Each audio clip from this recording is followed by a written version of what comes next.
Lu kan juga ngomong 2026 nggak ada bear market kan? Emang ya, nggak ada bear market? Nggak ada bear market. Nggak ada. Selain meme coin yang lu pegang bro, yang untuk lu invest dalam jangka panjang selain Bitcoin, yang di kripto ya bro, yang di kripto selain Bitcoin apa? Apa lu megang Ethereum atau lainnya? Nah sekarang saham yang lu pegang sekarang tikernya apa bro? Kalau mencapai 8 juta dolar ini modalnya dipinjemin bapak apa enggak bro? Untuk awal-awal Multi bagger 2026 sektor apa dan punya siapa bro barangnya kira-kira bro? multi bagger 2026. Lu perintis apa pewaris? Gua meme coin yang udah 100% pasti rug pull atau pasti scam. Itu kalian hindarin aja. Biasanya gimana kalau rug pull tuh ciri-cirinya?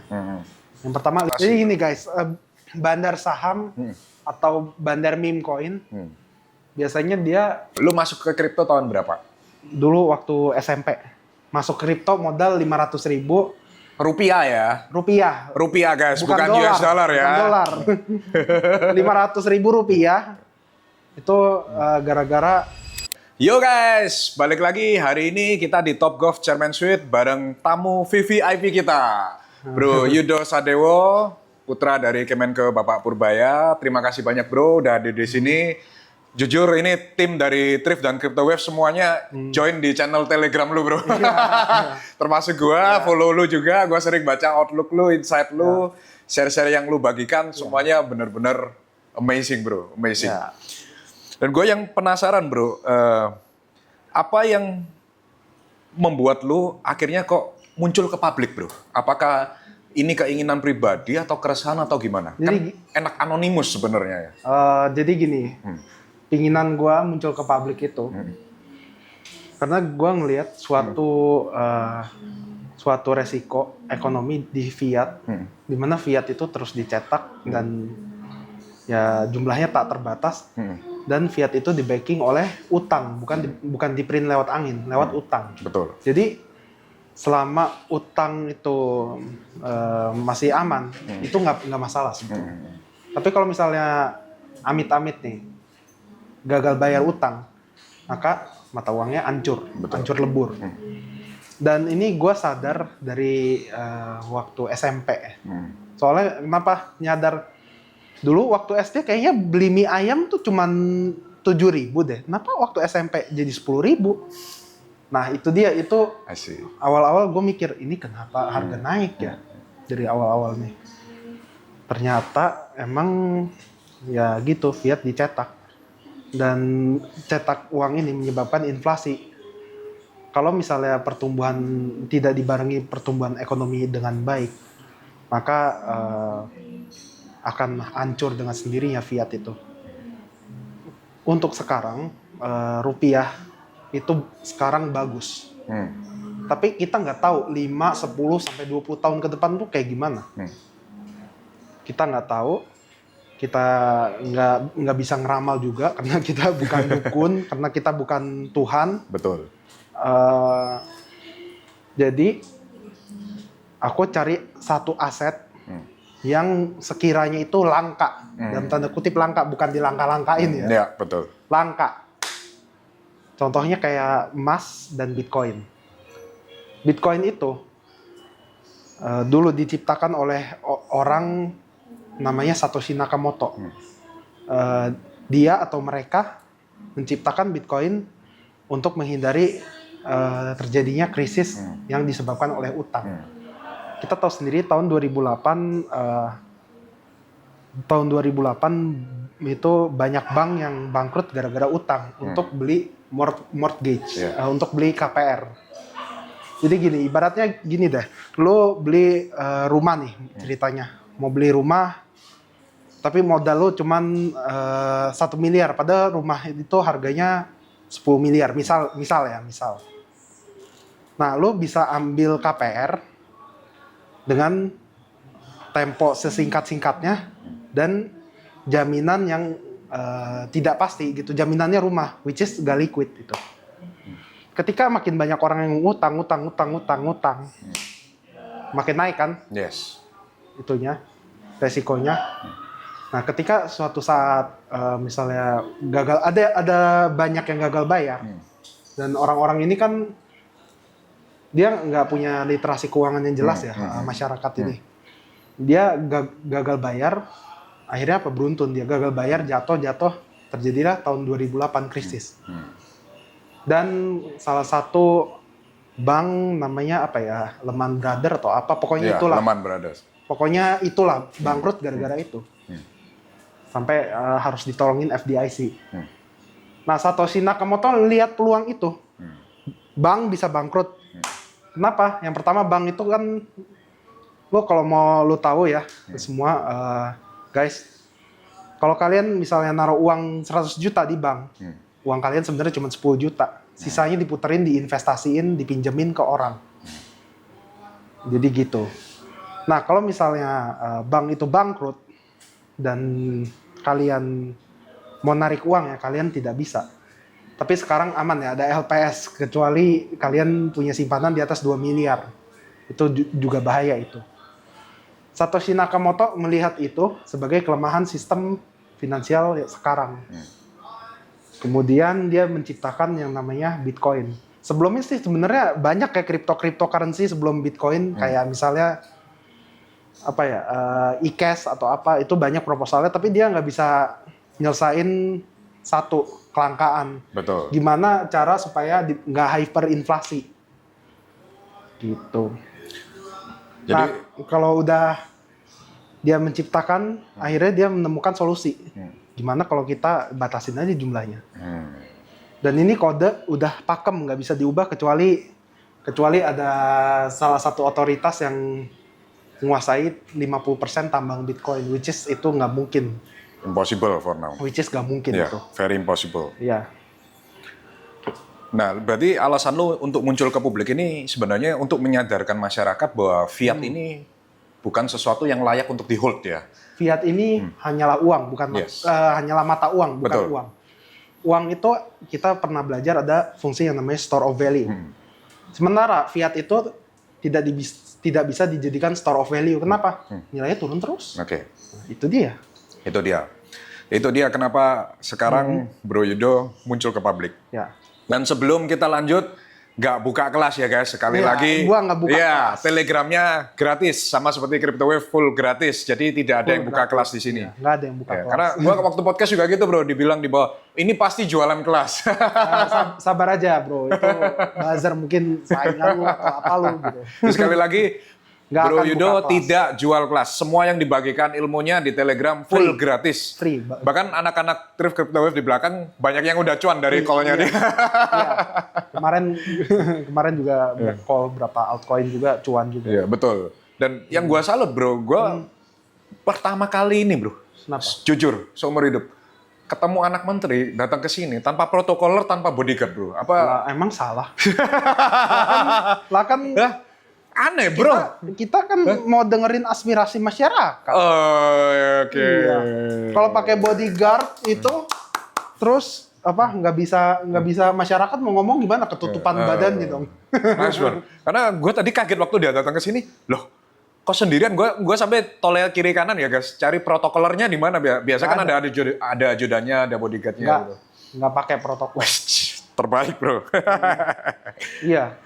Nah sekarang kita masuk ke kripto bro. Karena Oke. ini yang paling dinanti semua follower kita. Oke. Sedikit background dulu bro. Lu masuk ke kripto tahun berapa? Dulu waktu SMP masuk kripto modal 500.000 Rupiah ya? Rupiah guys, bukan US dollar ya. Bukan dolar. 500.000 rupiah itu gara-gara uang jajan dulu tetap sama mama sama bapak cuman dikasih sekitar kalau nggak salah 20.000 deh. 20.000 sementara harga-harga kenapa naik? Nah gue mikir, gue cari nih satu aset ini kok tertarik banget nih sama yang namanya Bitcoin. Soalnya kenapa Bitcoin langka kan, terus harganya naik terus. Meskipun gue sempat ragu waktu itu, tapi gue cobain aja 500.000 masuk. Awal-awalnya emang nggak untung, awal-awal rugi besar, 500.000. Tapi setelah mengalami beberapa percobaan rugi terus, nih, awalnya hampir nyerah nih, uangnya cuma tinggal berapa tuh? 500.000. terus rugi terus sampai habis. Akibatnya apa? Akibatnya aku tanya ke bapak, ini trading ini gimana ini? Ternyata trading tuh bukan cuma jual beli, tapi kita harus ngatur emosi. Kripto, awal-awal masuk kripto rugi, emang bener banyak ruginya. Tapi awal-awal cuan itu dulu pernah beli namanya meme coin Shiba Inu. Oh, Shiba, oke. Lu ada dari zamannya Shiba berarti ya? Oke. Tahun 2020 masuk. Oke, nice. 2020 harga Shiba tuh murah. Iya. Kalau gitu, kalau cuman masuk 500.000, kan kecil banget ya. Kalau misalnya gue punya mesin waktu, gue bisa masukin 5 juta, jadi 28 triliun. Kalau gue jual di 2021. Ya, itu jadi, return yang gede banget. Tapi itu semua seperti menangkan lotre. Kebanyakan orang yang memenangkan lotre itu mereka pakai buat judi lagi. Akhirnya apa? Mereka nggak sustainable, nggak reliable kekayaan dia. Akibatnya apa? Dia bangkrut lagi. Nah guys, hati-hati untuk kripto yang kalian yang suka main leverage itu jangan full margin atau apapun itu, atau all in apapun, jangan pernah. Karena itu sama aja sama judi. Sama dengan judi, betul. Iya. Kalau all in ya. All in dan full leverage itu judi itu. Kita harus ada risk managementnya. Risk management. Untuk future sendiri, gua biasanya ngasih batasan risiko 1-5% dari portofolio. Oke. Untuk future. Dan itu juga dibagi lagi nih. 1-5% nih dibagi lagi. Tiap dari 5% ini, 1% hanya boleh 1% per posisi. Oke. Per posisi. Per posisi ya. Per posisi. Jadi misalnya lu long apa tuh? Bitcoin aja lah, long Bitcoin. Iya. Ya, long Bitcoin. Soalnya takut naik nih, gue bilang sebut koinnya sekarang. Long Bitcoin, misalnya lu punya posisi sekitar 100 juta lah misalnya. Ambil 100 juta. Lu per posisi itu hanya boleh 1 juta. 1%. Dan leverage itu, gue saranin ke kalian, 100 kali juga boleh, tapi marginnya dikurangin. Jadi kan leverage sama margin itu sama. Berbanding lurus. Jadi kalau misalnya leverage tinggi, marginnya dikurangin, itu boleh. Itu resikonya sama aja sebenarnya.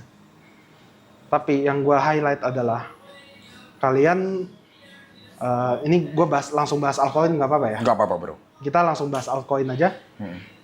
Untuk altcoin, kalian wajib yang namanya baca tokenomics dari awal sampai habis. Setuju. Lu jangan nyangkut-nyangkut lagi ya. XPL, Manta, Starknet, apalagi tuh. Kemarin Monat, kan XPL bahkan naiknya cepat banget, naik cuma 4 hari, habis gitu turunnya 90% bro. Itu menurut gua sih short squeeze. Short squeeze ya. Buat teman-teman yang nggak tahu short squeeze apa, kalau misalnya ada banyak posisi short di atas nih, otomatis kan ini ya. Bandar cari ke atas. Harga kan stuck di bawah kan. Nah si bandar nih, bandar atau institusi atau apapun, market making lah, market maker lah, dia beli dalam jumlah besar sampai harganya naik tembus ke atas. Nah ini yang nge-short ini dipaksa keluar, entah kena margin call, kena likuidasi atau apapun itu, kena stop loss, dia dipaksa keluar. Sehingga kalau dia nge-short itu jual ya. Kalau keluar kan artinya dia nggak beli dong, nggak beli di harga mahal. Artinya semakin banyak orang yang beli, dia semakin naik. Naiknya kencang banget. Jadi XPL itu sebenarnya short squeeze. Gue curiga itu. Tapi gue nggak punya datanya sih. Gue curiga short squeeze, dia udah naik tinggi banget ya. Jadi semua short habis semua, banting udah. Hajar sebaliknya yang ngelong. Nah, lu kalau trading sekarang, bro, mayoritas didominasi oleh futures atau spot? Untuk Saat ini ya, sekarang. untuk volume Untuk volume, misal overall volume, lu lebih dominan di spot atau future sekarang? kalau untuk intensitas future, tapi kalau untuk Oke. volume spot. Oh, tetap spot ya? Ya, soalnya kenapa gua lebih pilih trading spot? Soalnya kalau future itu kalian bisa ada resiko yang namanya margin call atau Ya. likuidasi lah. Kalau margin call artinya uang kalian hilang semua. Tapi kalau spot ya, kalian kalau rugi misalnya beli koin A terus turun 5%, ya udah rugi 5% gitu. Nggak ada apa penurunan kelanjutan. Kalau future kan biasanya pakai leverage ya. Ada juga sih yang nggak pakai leverage buat hedging biasanya. Betul. Oh, jadi lu mostly masih spot ya? Iya, Nah. masih spot. Sekarang bro, yang ditunggu oleh para follower kita dari kemarin nanya di Iya. question box, lu megang koin apa aja bro? Pickernya bro. But disclaimer on, not financial advice. Gue main Piggy, terus Piggy, terus? itu meme coin Iya, ya. meme coin, ya. Lu nggak tahu semua. Nggak tahu semua, iya. Gue baru denger nih. Terus apalagi ya? Kemarin gue main Soyjak, Oh, oke. terus main apa lagi tuh? Main 67.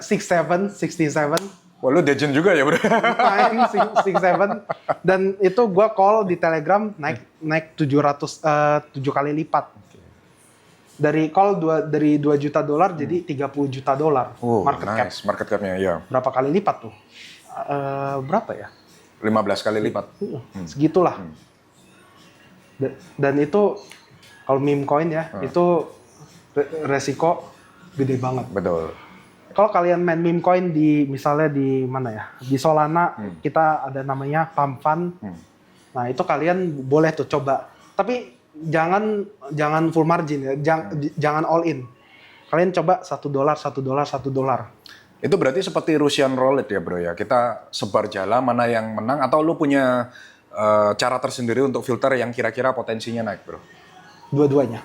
Oke. Jadi gini, kita tebar jala nih semua, tapi kita screening juga meme coin yang udah 100% pasti rug pull atau pasti scam. Itu kalian hindarin aja. Biasanya gimana kalau rug pull tuh ciri-cirinya? Yang pertama liquidity-nya nggak dikunci. Jadi si developer bisa aja ngejual seenak jidatnya. Gitu jadi. Nah itu paling bahaya. Kenapa?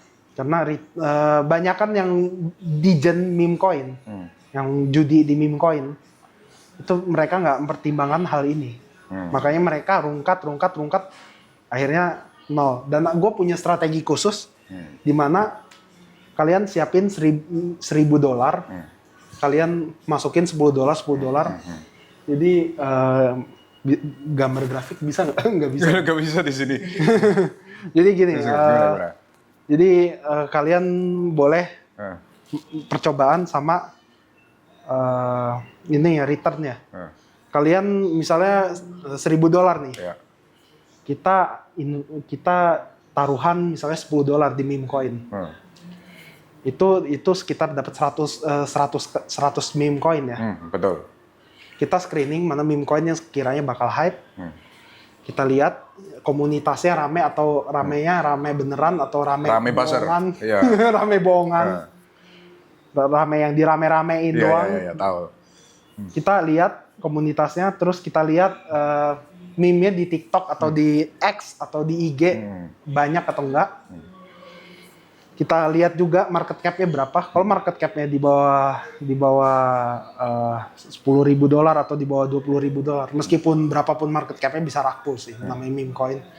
Itu lebih baik dihindarin. Itu soalnya gampang banget digerakin. Lu masuk $5 aja udah naik. Iya. Jadi itu caranya ya. Iya. Nah, Jadi kalian coba, itu kan kalian dapat 100 kali ya. Ya, betul. 100 kali percobaan. Kalian coba aja satu. Jadi kalau misalnya percobaan kalian nggak mungkin dong 100 rungkat, pasti ada satu. Ada satu yang jackpot. Nah, itu dia. Itu dia. Oke. Satu yang jackpot itu dia bakal mengkompensasi semuanya. Tapi untuk melakukan ini kan makan waktu yang luar biasa banyak ya bro ya. Berarti Betul. harus full time trader, nggak bisa setengah-setengah ya. Nggak bisa. Iya. Harus riset. Tapi kalian bisa bantu lewat AI sih. Kalau misalnya kalian males riset ya, Iya. bisa lewat AI. Lu pakai AI apa bro, rekomennya kalau untuk ini? AI jangan deh. Jangan. Nanti gue bilang semuanya pakai, gue disalahin lagi. Dikasih disclaimer aja, disclaimer on. Nggak bisa. Namanya Nggak bisa juga ya, orang betul. Indonesia. Lu udah merasakan ya. Orang Indonesia tuh mental judi. jadi orang Indonesia tuh mental judi. Jadi gimana ya? Terus kalau rugi nyalain orang ya bro? Ya, itu dia. Tos bro, gua Misalnya lu udah merasakan kita berdua. Altcoin nih. Waktu itu kalau nggak salah siapa ya? Kalimas Sada, Pak Timothy suruh beli Manta kan. Iya, mantap. Sebenarnya Manta udah naik dari dia call udah naik dari 2 ke $4. Ya, dia naik udah 100%-an. Tapi gara-gara banyak orang-orang yang FOMO nih, mereka beli di pucuk semua, beli pucuk, hajar pucuk. Akhirnya apa? Mereka bangkrut, Ya. nggak punya money management yang Betul. bagus gitu. Dan nyalain orang. Dan udah nyalain orang, nggak punya money management yang bagus, dan juga satu lagi bro, dia nggak bisa memperhitungkan risk to reward. Risk reward-nya ya betul. Iya. Ini yang orang kalau invest kadang nggak mau hitung bro. Kita harus Dia hitung cuma risk dream reward-nya. untungnya doang. Semakin gede itunya kenaikannya, maka risknya semakin besar. Nah orang justru kebalik bro, orang harganya udah tinggi, dia hajar lagi. Dia hajar lagi. Iya. Ngejar mimpi bro soalnya bro. Enggak, itu risk to reward-nya udah terlalu besar sebenarnya. Risk reward ratio yang bagus menurut lu berapa bro? Risk to reward yang bagus itu satu untuk risk-nya dan 2 untuk reward-nya. Oh konservatif berarti. 1:2. Masih konservatif berarti bro. Iya. Ini, bro. Sangat konservatif soalnya. Sangat konservatif bro. Ya, soalnya itu cukup krusial. Jadi gini deh, nggak bisa gambar lagi. Gak bisa gambar. Jadi kalian kalau misalnya kalian nggak tahu ya untuk memulihkan loss berapa, kalian butuh berapa persen? Betul. Nih gua kasih tahu ya. Kalian kalau loss 25% aja, itu butuh 50% return. Which is itu hampir susah banget. Itu dia pelajaran yang dapat, soalnya ya gitu. Nah, selain meme coin yang lu pegang bro, yang untuk lu invest dalam jangka panjang selain Bitcoin, yang di kripto ya bro, yang di kripto selain Bitcoin apa? Apa lu megang Ethereum atau lainnya? Bitcoin, Ethereum itu 2 koin yang wajib sih. Iya wajib. Terus apa lagi? Gini, 50% di Bitcoin, Oke, 50% 20% Ethereum, 20% Ethereum, sisanya 25% altcoin. 25% altcoin, ini termasuk meme coin tadi? 25% altcoin Apa aja nih? itu nggak termasuk meme coin ya. Iya, apa aja nih yang lu pegang? Yang gue pegang. Aduh, gue bilang naik kan nih harga. Enggak, disclaimer dulu, not Oke, financial advice. jangan. Ah, Ya. apa lagi? Yang Solana gue pegang. Solana pegang, oke terus? Ada sekitar 300 Solana, terus BNB pegang. Oh, BNB juga BNB pegang. pegang. Terus gue hold itu juga. Shiba masih hold nggak bro? Enggak, Udah udah lepas ya? jual. Oh, iya. Soalnya meme coin namanya meme Iya, coin iya, ya. iya. Kalau udah tuan gitu gilanya, ya udah jual Iya. aja. Terus apa lagi selain itu? Terus gue nggak pegang yang namanya XRP ya. Kan banyak yang Jadi percaya kalian- XRP $100 bro, masa lu nggak percaya? XRP $100, Bitcoin hancur udah. Kecuali Bitcoin telur bebek. Gua bilang gitu di acaranya Bro Kalimas ada kemana sama Timothy, dihujat bro gua di TikTok bro. Lu nggak percaya XRP akan menggantikan banyak. Tapi untuk XRP ke $100 itu duit berapa bro yang butuh diinjak ke gini, sana? jadi market cap tuh kalian Iya, harus tahu yang namanya market cap. Mereka tuh pada nggak ngerti yang namanya market cap. Yes. Kalau market cap-nya udah ketinggian, artinya untuk naik 2 kali lipat aja, misalnya XRP berapa ratus juta dolar tuh. Iya. Itu butuh uang banyak banget buat Betul. naik 2 kali lipat aja. Betul, hanya baru 2 2 kali lipat tuh. Iya, butuh uang banyak banget, which is gak mungkin. Nah itulah yang kadang Mereka- orang yang terlalu bukan menjelekan ya, tapi orang yang terlalu percaya dengan koin itu akhirnya mengkultuskan bro. Jadi Iya. kalau orang kasih opini, diserang bro. Iya betul. Orang kasih opini pasti diserang. Pasti ada nggak Gua jalan? bilang nggak mungkin XRP $100, nggak percaya bro. Emang nggak bisa. Kecuali tahun 2000 berapa, 2100 Ya mungkin berapa. 2100 masih.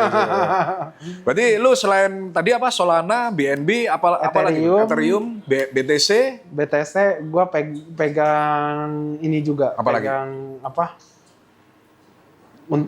Trading, untuk trading gue udah jual ya. Monad udah jual. Oh, Monad lu sempet pegang juga ya. Terus Sempet pegang terus jual. Oh.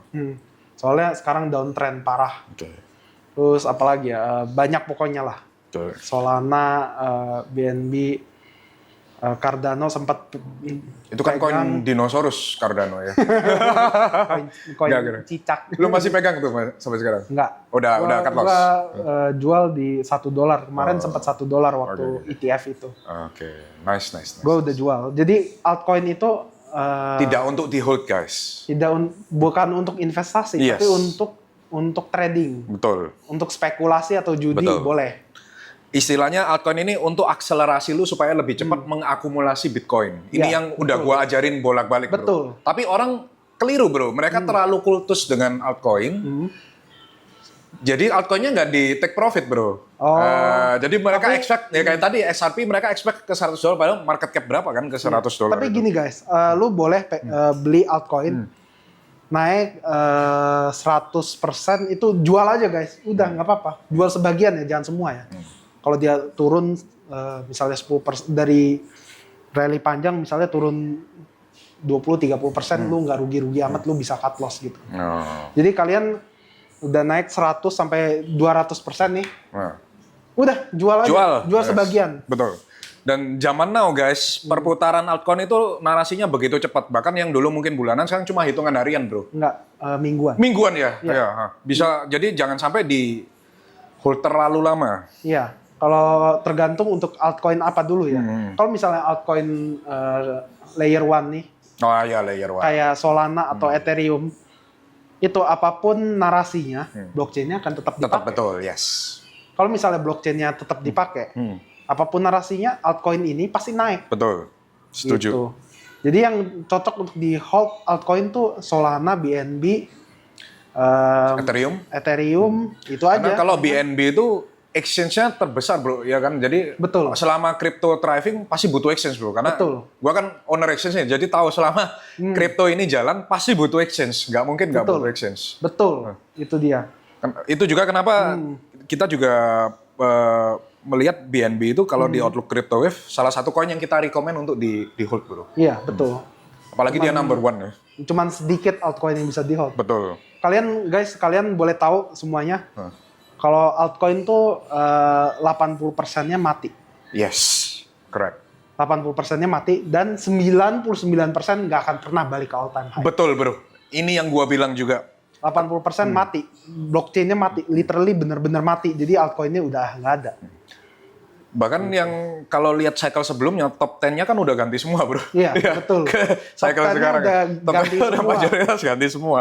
Maksudnya top 10 coin ya guys. Tapi masih ada yang nongkrong. Ya masih ada yang nongol. Tapi kan Gitu. mostly udah ganti semua. Top Bitcoin, 20 lah. Ethereum, Iya, iya. BNB, Solana. Iya, iya. Itu doang yang nongkrong. Jadi dari cycle ke cycle tuh kita lihat ganti semua itunya, top 10 kriptonya. Nah, sekarang kita lanjut bro, mengenai analisa yang paling penting. Ya. Gua kemarin waktu ngomong, gua merasa ini extended cycle. Jadi istilahnya di 2026 kita nggak akan ada bear market. Betul, Kita cenderung netral. nggak akan ada bear Tapi gua dihujat mati-matian bro di sosmed bro. Walaupun Jadi- gua udah kasih disclaimer on. Jadi Gua gini, kasih guys. berbagai macam fundamental ya. Mungkin lu kan juga ngomong 2026 nggak ada bear market kan? Emang ya, bro? nggak ada bear market? Nggak ada bear market, Nggak ada. Kenapa bro? Coba bro, mungkin bantu di-share. Kalian coba lihat kebijakan moneter The Fed Amerika dengan siklus bear market yang terjadi di Bitcoin. Tahun 2017 sampai 2018, The Fed naikin suku bunga gila-gilaan. Yang terjadi Bitcoin crash parah. Betul. Berapa persen tuh? Ada 70? 60%. Sekitar segitu. Ya sekitar segitulah. Kan ada QT ya guys, itu quantitative tightening. Ya, tightening jadi likuiditas diserap. Betul. Nah, 2022 karena 2021 kan the Fed cetak duit modal dengkul ya. Iya, buat stimulus virus COVID. ya. Dia cetak duit modal dengkul. Iya. Dia cetak duit modal dengkul sehingga duit yang dicetak kebanyakan, akibatnya inflasinya tinggi kan. Nah, dia tightening gila-gilaan. Yang terjadi apa? 2022 Bitcoin crash kan. Ditambah lagi parah lagi nih, Luna sama FTX bangkrut. Itu makin jatuh ke bawah. Itu Luna bangkrut sih sebenarnya bukan gara-gara Kitty sih, gara-gara ownernya goblok. Jadi gini, dia nggak ngerti yang namanya stablecoin. Betul. Lu misalnya pegang bikin stablecoin berbasisnya misalnya US dollar ya. Ya. Kalau US dollar lu pegang Treasury. 90% cash dan 10% treasury itu masih masuk akal. Tapi kalau misalnya lu bikin stablecoin US dollar dan di backing dengan Bitcoin dan Luna which is itu volatile banget. Itu nggak nyambung sama sekali. Akibatnya apa? Kalau ada whale nih, ada whale yang nyerang nih semua. Akibatnya apa? Akibatnya dia lepas spek. Nah, dia mau ngejamin Bitcoin juga, Bitcoinnya lagi turun. Akibatnya apa? Karena nggak punya jaminan lagi, udah lepas speknya dia. Lepas speknya, benar-benar lepas dan stablecoin bisa drop 98%. Itu USD. Masa USD. terparah di kripto. Dan gua ngalamin ini rugi sekitar 5 miliar dan waktu itu gua masih miskin. Masih kekayaannya 8 miliar. Oh, berarti almost semua. Almost semua, bro. 60-70% ya? Iya. Hampir semuanya. Soalnya gue waktu itu bodoh, nggak ngerti stablecoin. Ternyata stablecoin tuh harus dijamin dengan aset yang dia janjikan.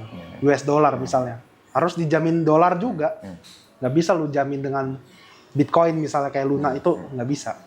Nah, balik lagi ke yang tadi ditanya netizen, kenapa lu percaya 2026 nggak ada bear market, Bu, selain QE ya? Kan kita tahu Powell bakal diganti juga kan sama orangnya Trump ya?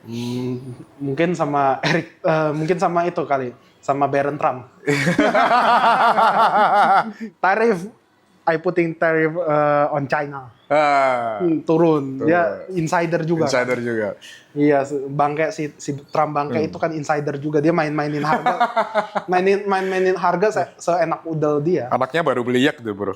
Iya. Nih. Pak, saya mau ya harga $8 juta. Oh, iya. I putting 1000% tariff on China. Langsung. Crash. Tapi 2026 yang menurut lu kenapa nggak ada bear market, kenapa, bro? Karena semua orang, kayak sekarang kalau lu lihat di X, kemudian lu lihat di sosmed, semua bilang kita ini sudah di bear market, bro. Enggak. Gini. Gimana, bro, pandangan lu, bro? Kenapa kita nggak di bear market nih? Yang udah tadi gua jelasin, 2018 sama 2022 itu tightening kan? Tightening, betul. Pertanyaan gua, apakah 2026 tightening? Justru enggak kan? Enggak. Kita bakal melihat QE kan di 2026. Kita mungkin aja QE, mungkin. Possible QE. Dan QE itu kan nambah likuiditas ke pasar ya, duit. Jadi nggak cuma Bitcoin aja guys, saham juga naik kencang juga. Jadi apa sih namanya, kalau uang di pasar itu banyak, orang pada bisa buying power-nya gede juga dong. Which is secara nggak langsung naikin harga Bitcoin. Dan kenaikan harga Bitcoin tuh nggak langsung jebret naik puluhan persen, nggak, pelan-pelan dia naiknya. Slow but sure ya? Iya, pelan tapi pasti. Jadi basically karena kebijakan moneter. Kebijakan moneter. Lu melihat bahwa 2026 tidak ada bear market. Dan apa tanggapan lu kalau sekarang kan selalu orang bilang kalau kita turun 30% lebih dari ATH ini sudah termasuk bear market. Padahal menurut gua ini masih netral sih, belum. Turun 20% itu bukan bear market, tapi bearish. Bearish. Nah. Tapi orang selalu, sekarang kalau bro lihat sosmed kan semua bilang ini bear market, bro. Now is bear market, baby, katanya gitu. Enggak. Menurut lu gimana, bro? Gua dulu waktu bull market 2000 berapa tuh? 2020 apa berapa tuh? Itu ada koreksi 30%, minus 30%, minus 30% beruntun. Dan 2017 juga sama kan? ada minus 30% beruntun. Jadi itu bukan bear market tapi bearish. Bearish. Dan itu hal yang wajar di kripto. Betul. Mungkin kalau saham 20% udah bear market kali. Soalnya saham minus 8% aja udah pada marah-marah. Iya. Udah pada ngeluh minus 8% aja. Nah bro, kan tadi lu sempat cerita di belakang layar bahwa net worth lu sekarang sampai 8 juta US dollar nih bro. Enggak, itu all time high network aku. Sekarang sekitar 4 jutaan lebih lah, kurang 4 lebih. juta lebih. Nah dengan net worth yang 4 juta dolar ini, kan kalau di industri kita selalu ditanya McLaren lu warna apa bos? Nah lu ada keinginan untuk ke situ atau Gua what is your gua hobby? ada Lambo juga di rumah, Lambo Carry. Beda kan. Justru itu investasi loh, jangan diketawain. Di rumah BTW aku Bang Gabriel Ray mungkin nggak tahu ya, aku punya ternak ikan juga. Oh iya? Oh, Iya. jadi hobi di sono ya? Iya, Oke. dan itu ternak ikan itu kalau misalnya pakai Lambo Carry itu justru produktif itu aset produktif ya. Oke. Tapi lo ada keinginan kalau anak kripto kan either biasanya ke mobil atau ke liburan atau apa. At what point you gonna spend your money gitu bro? Lu mau spend money lu itu ketika di titik berapa dan ke bidang apa gitu yang kira-kira menurut lu? Spend money sih gue penasaran sama itu sih, sama transportasi sama AI. Oke. Iya. Jadi buat kalian yang nggak tahu, gue suka banget riset yang namanya AI, terus teknologi transportasi juga. Gue pingin kembangin. Misalnya kalau udah berhayal punya 5 triliun nih, ya berhayal aja nih. Gue berhayal. Punya 5 triliun. Gue pingin bikin brand motor atau mobil listrik lokal. Lokal bro? Lokal. Oke, wow. Itu kan modalnya gede bro. Iya, modalnya gede banget itu. Mungkin 5 triliun nggak cukup, harus ada investor Iya, luar. harus ada investor. Iya.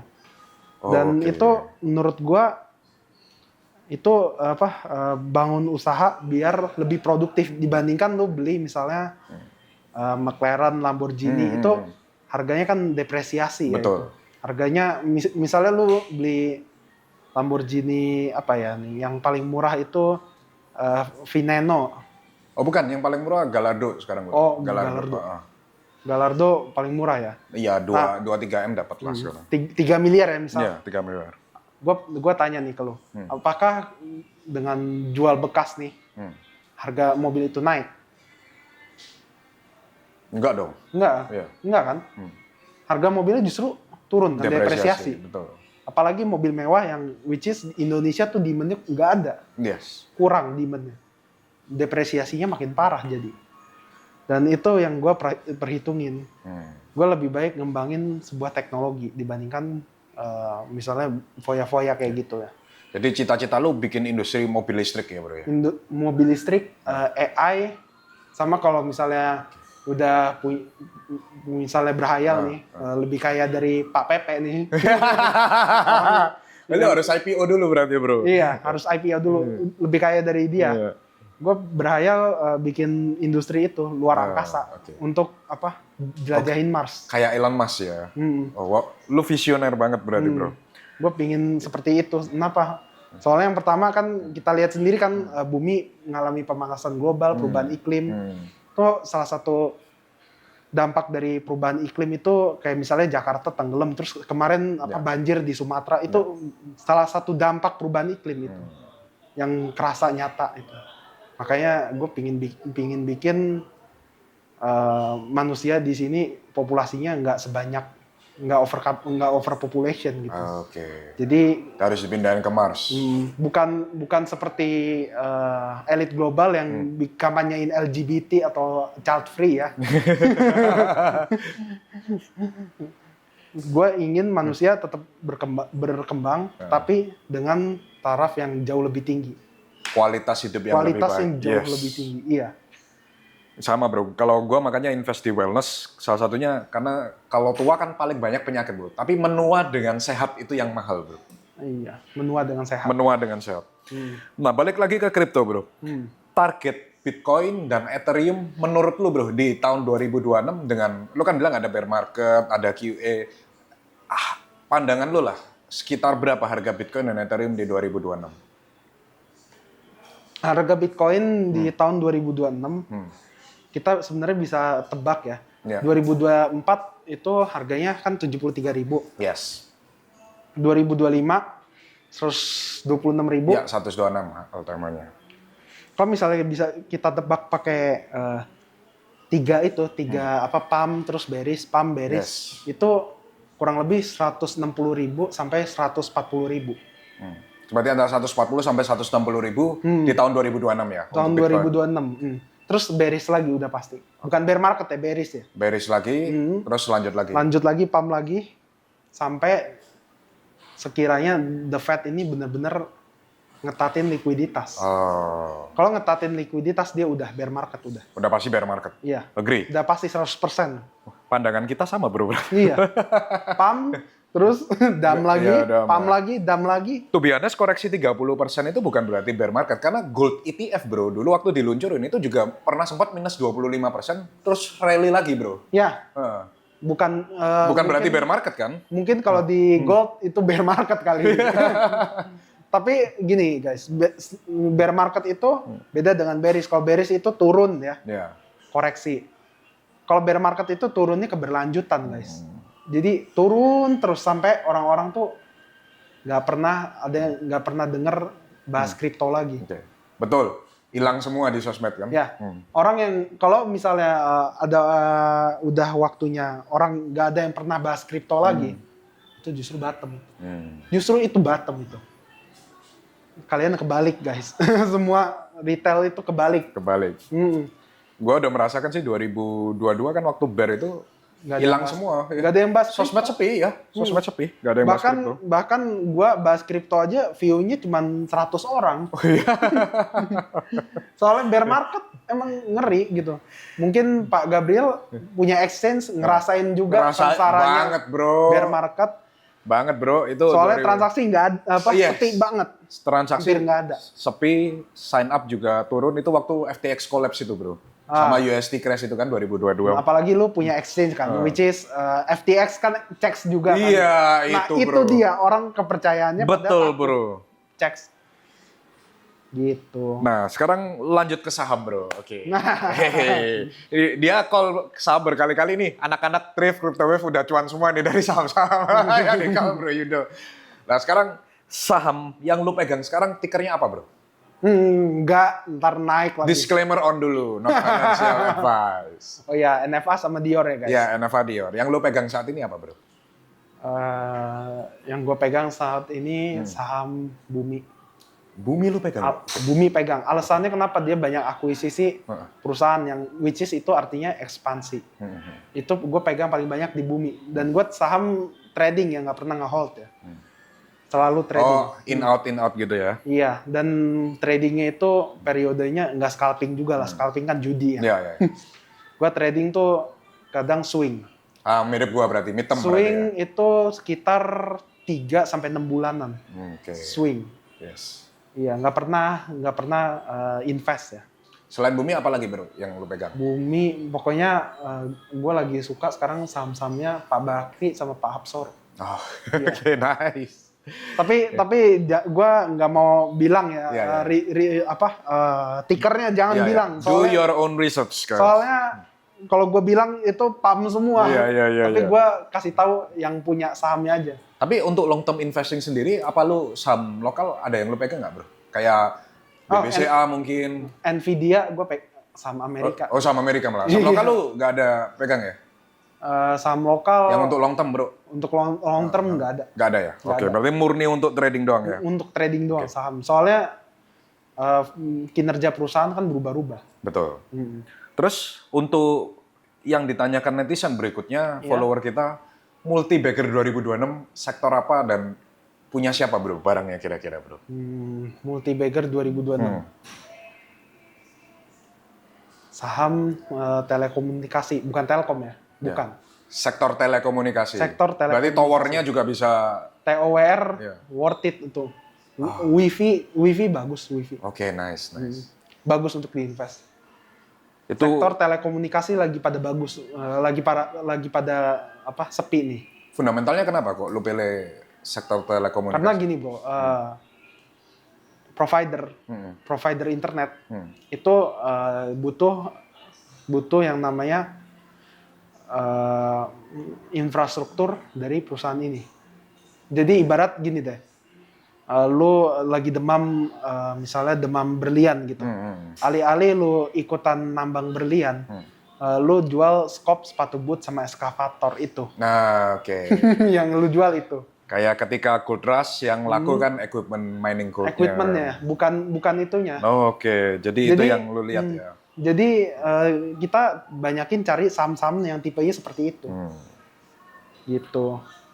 Berarti kalau untuk saham luar, saham US, karena di Thrift juga ada saham US, yang lu pegang saat ini Nvidia only? Soalnya enggak, ada Apa banyak lagi? sih. Nvidia gini, gue jelasin dulu ya. Oh iya. Kenapa? Ini kan sekarang demamnya AI sama kripto nih. Yes. AI.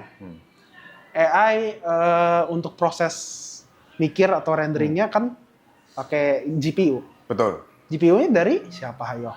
Nvidia. Terus kripto.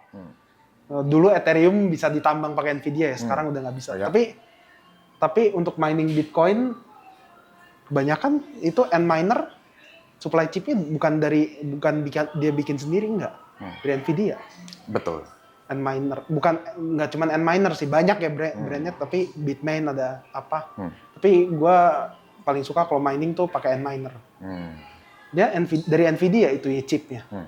Terus apa lagi ya? Lo main game nih, game PC, misalnya main Valorant pakai apa? Graphic cardnya Nvidia. Betul. Nvidia, jadi dia pemegang monopoli sektor GPU. Meskipun ada AMD sama Intel, tapi itu kecil banget. So far, gap-nya udah terlalu jauh, betul. Kecil banget. Gitu. Terus selain Nvidia apa lagi bro yang lu pegang? Nvidia, Apple gua saranin kalian kurang worth it sih. Soalnya semenjak Steve Jobs No meninggal, innovation ya? Inovasinya udah lambat Gua banget. juga merasakan itu bro. Ini iPhone Baru. dari iPhone 11 Pro Max sampai iPhone sekarang iPhone 16 ya. Itu kameranya kan 3 boba doang. Iya. Cuma semakin tinggi kameranya dong. Semakin tinggi kamera. iPhone 17 baru ada inovasi. Iya. Jadi minim inovasinya. Cuman paling tambah-tambahin software aja. Ya, tambah-tambahin software, tambah-tambahin apa CPU, memori apa. Jadi kamera. minim inovasi sebenarnya Apple tuh. Agree bro. Ini yang gua rasakan juga ketika Kurang Steve Jobs recommended betul. jadi. Selain Nvidia, yang gua hold itu banyak banget. Ada saham misalnya Walmart.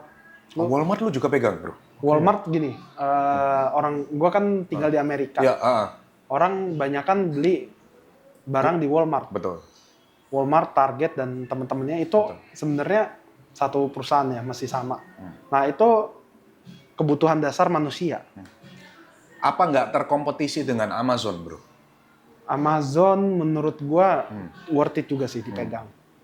Tapi Walmart grocery, ibaratnya Amazon itu Tokopedia atau Shopee Food. Oke. Nah, kalau misalnya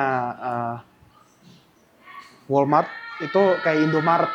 Jadi ibaratnya dia nyediain kebutuhan dasar manusia.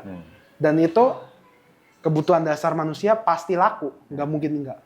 Tapi bukannya Amazon juga meluncurkan Amazon Grocery juga kan dia? Ada Amazon Grocery One day atau same day itu kan? tapi kayak Gomart. Iya. Lo tahu Gomart kan Iya. kita bisa belanja dari jauh. Betul. Tapi it doesn't work, tokonya di Amazon juga. Oh. Iya. Dan itu still cannot compete with Walmart sampai saat ini. Kalau Itu lu lihat. menurut gua sih beda sektornya ya. Kalau yang satu Amazon itu shoppingnya online dan bisa diantar ke rumah. Kalau misalnya Walmart itu shoppingnya kayak supermarket dia. Kebutuhan dasar. Oke, sekarang kita lanjut bro, yang pertanyaan mengenai financial. Ya. Lu perintis apa pewaris? Gua dua-duanya. Dua-duanya. Kan Soalnya mungkin sedikit share ke teman-teman, ketika lu mencapai 8 juta dolar ini modalnya dipinjemin bapak apa enggak bro? untuk awal-awal dari 500.000 kagak. 500.000 rupiah ya, Iya. bukan 500.000 dolar ya. Tapi ilmu, kenapa gua pewaris? Soalnya ilmunya ada. bapak yang Oke, ngajarin. Sama bro. Hmm. Kita menang mindset dari bapak Iya, ya. karena ilmunya. Betul. Karena ilmunya, makanya aku sebut Perintis dan pewaris. perintis dan pewaris. Tapi untuk modal sama sekali lu nggak dikasih ya? Untuk modal nggak? Lu murni 500.000 ke 8 juta dolar ini murni handmade. Murni. Hard work sendiri ya berarti. Hard work sendiri. Oke. Kan tadi lu cerita bro, lu semua ngerintis ini dari awal cuma dibantu didikan aja ya, ilmunya ya. Iya. Tapi modal lu Enggak. self made ya berarti ya. Soalnya gini, kalau dibantu dengan modal yang ada kita Menyepelekan. ngerasa uang tuh nggak gampang gitu dapatnya, padahal nggak gitu. Omongan lu kok persis bapak gua bro. Gua waktu mau pinjam modal sama bapak gua juga digituin. Jadi gua waktu diriin Rif dan usaha-usaha gua lainnya. Dan itu penyebab lu sukses kan? Iya, zero modal dari orang tua bro. Orang-orang nggak percaya, padahal didikan orang tua kita kayak gitu loh. Enggak, padahal gini, lu kenapa misalnya kalau dimodalin itu justru usahanya nggak berkembang dengan pesat? Soalnya ya gitu. Kita ngerasa gampang ada modal ini. Kalau kurang minta bapak lagi. Iya, gitu. Jadi kita nggak punya mindset bahwa cari uang tuh susah, resikonya manajemennya itu susah. Kalau cari uang mah gampang banget. Nah, supaya orang-orang yang follower kita yang masih muda bro, kan lu sukses bro, lu umur 20 punya 8 juta dolar, gua rasa itu udah amazing banget bro. Apa yang bisa lu bagiin tipsnya untuk mereka bro? Mungkin kiat-kiat mindsetnya atau harus ngapain supaya mereka bisa sukses kayak lu gini bro? Yang pertama nih, biar bisa sukses itu, kalian wajib yang namanya sabar. Orang tuh nggak sabaran. Setuju. Ini di saham, kripto atau forex sama aja semuanya. Bisa kaya. Dari 3 ini bisa kaya. Tapi satu orang nggak sabar. Misalnya merah dikit cut loss, biru dikit nih take profit gitu. Profit dikit langsung diambil, ditutup, nggak sabar. Jadi dia kehilangan kesempatan. Gitu. Dan juga jangan terlalu berharap. Kalau misalnya kita terlalu berharap nih, misalnya udah turun 10% tapi kita nggak cut loss, akhirnya turun terus, kita justru kehilangan kesempatan yang lain gitu. Jadi jangan pernah terlalu berharap dan selalu ambil kesempatan sesempit apapun. Asalkan caranya halal ya, jangan pom-pom. Oke, jadi itu rahasia sukses ala Bro Sabar. Yudo Sadewo. Sabar, S-A-B-A-R. Sabar, konsisten. Konsisten, sabar. Nah, sekarang bro, karena orang kan pengen cepat kaya. Tadi lu juga sempat bahas mengenai bandar saham yang udah makan banyak korban Ya. retail nih. Bukan banyak lagi, banget. Banget. Nah, mungkin karena orang nggak sabar atau gimana, mungkin boleh di-share bro, gimana retail atau investor yang follower kita ini supaya mereka berhati-hati dalam berinvestasi. Jadi gini guys, bandar saham atau bandar meme coin, biasanya dia bikin, dia bayar media buat bikin berita seolah-olah saham itu bagus. Itu yang pertama. Yang kedua nih, yang paling susah diprediksi, dia bikin nge-split berapa ratus akun buat transaksi jual beli seolah-olah rame. Seolah saham itu lagi trending, lagi Volumenya dinaikin, iya. Nah, volume dinaikin akibatnya apa nih? Retail nih lihat harga sahamnya uptrend, volumenya tinggi banget, nggak mungkin dong. Kalau misalnya bandar cuman volumenya beli jual dalam jumlah besar, ya ketahuan dong. Betul. Iya. Jadi dia naikin volume transaksi sampai retail nih pada ketarik nih. Begitu retail udah tertarik nih, misalnya bandar udah ngerasa dirinya ini cukup nih, udah pamnya udah cukup, udah nggak bisa naik lagi, dia bakal hajar bawah sampai ARB beruntun. Dan kalau udah ARB beruntun yang dirugikan retail tentunya. Buat cuci piring ya. Iya. Nah, terus gimana follower kita tahu yang mana nih yang permainan bandar dan bukan nih bro? Apa Gampang. yang harus dilihat bro? Gampang banget. Ketika kalian lihat harganya naik kencang banget tinggi, tapi rasio profit sama itunya nggak wajar atau bahkan perusahaannya malah rugi nih. Nah, Nah, itu wajib hati-hati. Kok rugi bisa naik sahamnya? Atau enggak, kok profitnya kecil banget, tapi bisa naik gitu. Bisa naik kencang, laporan keuangannya jelek, tapi harganya naik. Itu patut dipertanyakan. Patut curiga. Tapi kalau untuk main saham gorengan, saran gue main sih.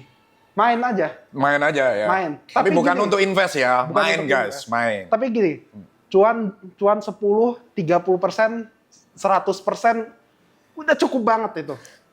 Udah sangat-sangat cukup. Tapi ini sangat berisiko tinggi banget ya. Soalnya kita nggak tahu kapan bandar ngerasa cukup. Si bandar nih bisa aja ngedam semaunya dia kan. Dia yang gerakin harganya. Gitu. Jadi itu caranya mendeteksi guys. Jadi Gorengan. kalian alih-alih dikarungin bandar, kita yang ngarungin bandar. Kita karungan. Ini quotes of the day. Iya. Nah, ini sekarang kita masuk ke sesi terakhir, Bro. Mengenai pajak ini titipan kemarin waktu gua bikin question box, banyak teman-teman pengusaha, bahkan teman-teman dari asosiasi juga nitip pertanyaan, Bro. Nomor 1, kan kita tahu bahwa kebijakan sebelumnya, arah pajak ini kan lebih ke arah seperti berburu di kebun binatang ya, Bro. Jadi orang yang sudah patuh pajak, masih disuratin, masih di SP23, alih-alih daripada kita mengejar rasio pajak yang lebih tinggi. Ya. Contoh sekarang di Indonesia kan rasio pajak cuma 8,42%. Iya. Bisa nggak kebijakan ini dirubah dari mengejar orang-orang yang belum bayar pajak daripada mengejar orang yang sudah patuh bayar pajak, Bro? Nah, ini yang perlu digarisbawahin. Sebenarnya Bapak kemarin udah nagih berapa triliun tuh pengusaha yang nunggak pajak ya. Betul. Gede banget. Itu jadi alih-alih kita Ya. fokus untuk nagih pajak ke orang, malak ya. Daripada kita malak. Berburu mendingan di kita- kebun binatang lah istilahnya. Kita mendingan kejar orang-orang yang nggak taat pajak. Betul. Dan juga tumbuhin ekonomi Indonesia, otomatis pajak naik kan kalau ekonomi tumbuh. Setuju. Kalau ekonomi tumbuh, pajak justru naik kan. Kalau misalnya Kalau kebijakan sebelumnya, kebijakan sebelumnya berfokus pada naikin pajak, kita bisa lihat sendiri ekonomi dari 2023 itu sebenarnya udah downtrend. Oh, I Iya. see. Tapi kalian nggak sadar nih, udah downtrend ekonomi Indonesia. Karena Jadi, terlalu ditekan di sisi pajak ya, Bro? Iya. Oke. Nah, udah 2023 downtrend, ekonomi downtrend, tapi pajak naik dan naiknya itu bukan kepada orang yang nunggak pajak, tapi kepada apapun harus dipajakin. Iya, pokoknya. orang yang sudah taat pajak masih disuratin, masih di dan macam-macamin. pajaknya dinaikin. Betul. Dan yang paling parah nih dulu waktu PPN 12% itu menurut gua parah banget. Kenapa? Masyarakat udah nggak punya uang, tapi justru dipajakin, makin nggak punya uang dong. Terus akibatnya apa? Penerimaan pajak kurang. Penerimaan pajak kurang, dipajakin lagi. Masyarakat makin nggak punya uang lagi. Dia nggak bisa bayar pajak, pajakin lagi. Itu death spiral. Death spiral. Iya, ke bawah itu. Jadi ekonomi kita hancur pelan-pelan. Jadi guys, kita bakal melihat kebijakan baru di era Pak Purbaya. Ini anaknya udah buka kartu bahwa next teman-teman pengusaha yang kemarin DM saya nitip pertanyaan ini. Mungkin pajak asosiasi. mungkin pajak nggak akan naik. Ya, nggak akan naik dan tidak ada lagi istilah berburu di kebun binatang ya. Iya, tidak ada lagi. Jadi fokus Bapak sekarang adalah menagih orang-orang yang nggak bayar pajak ya. Dan satu yang paling penting, memulihkan ekonomi secara perlahan terlebih dahulu. Setuju. Soalnya kalau ekonomi bagus, penerimaan pajak otomatis bagus. Ke teman-teman pengusaha saya, jangan lupa bilang terima kasih sama Bro Yuda yang sudah menyampaikan ke bapaknya dan juga buat Pak Purbaya ya. Tentu Kita pengusaha terima kasih banget Bro kalau nggak ada naikin pajak. ya, kita udah terima kasih. Happy banget Bro kalau itu beneran kebijakan ini berubah Bro. Iya. Kemudian yang kedua Bro, sedikit ini sekarang dari crypto investor Bro. Kan pajak kripto ini dari 2022 sudah ditetapkan fix 0,21% per transaksi, Bro. Iya. Dan ini sudah dilakukan keberatan berkali-kali, baik dari asosiasi, kemudian dari Bapepti sendiri. Waktu itu kepala Bapepti sendiri, Bro, mengirimkan surat, Bro, untuk meminta penurunan pajak kripto.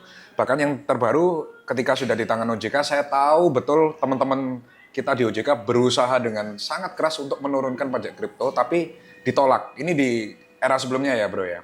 Nah akhirnya apa? Ketika kita melihat 0,21% sekali transaksi, itu saat beli aja. Sedangkan orang kan harus take profit juga, jual kan.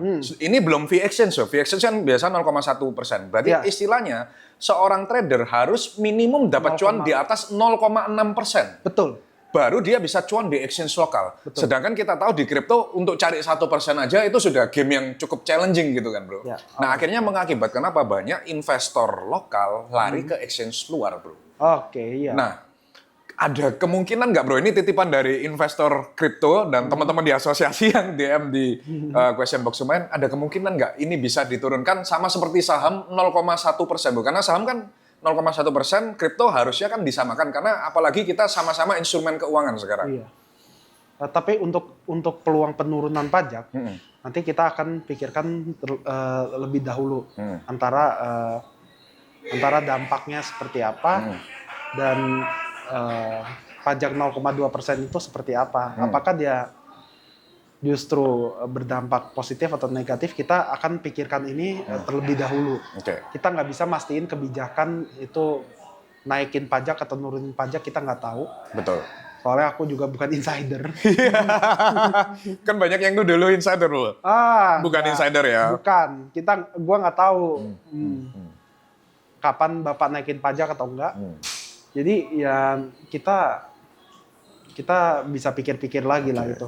Tapi Jadi- harusnya kalau ekonomi membaik, Akan diturunkan. pajak diturunin, Oke, nice. dan itu sebenarnya penerimaan pajaknya tetap sama. Betul. Karena ekonomi sudah membaik. Karena kalau diturunin sebenarnya pajak kripto pasti investor lebih tradingnya kan lebih sering lagi kan bro. Jadi Iya. lebih frequent kan Dan daripada di one exchange hit. lokal. Iya, dan exchange lokal kan buka lapangan pekerjaan, bayar pajak Iya. dan lain dan sebagainya. dan dia beroperasi di Indonesia, which Betul. is Indonesia bisa jadi pusat kripto juga. Setuju bro. Sekali lagi kripto investor jangan lupa bilang terima kasih buat Iya. Bro Yudo sama Pak Purbaya yang udah mendengarkan nih. Tapi untuk penurunan pajak kita nggak bisa pastiin ya. Soalnya kita lihat dulu ekonomi gimana ke depannya. Gitu. Oke. Dan yang terakhir bro, Oke. pesan penutup buat follower kita supaya mereka sukses di dunia investasi. Sabar dan jangan FOMO. Oke. Itu dia guys. Sabar, jangan FOMO, jangan all in, jangan full margin. Itu. Oke, itu dia podcast dengan Bro Yudo Sadewo Terima hari kasih. ini. Bungkus.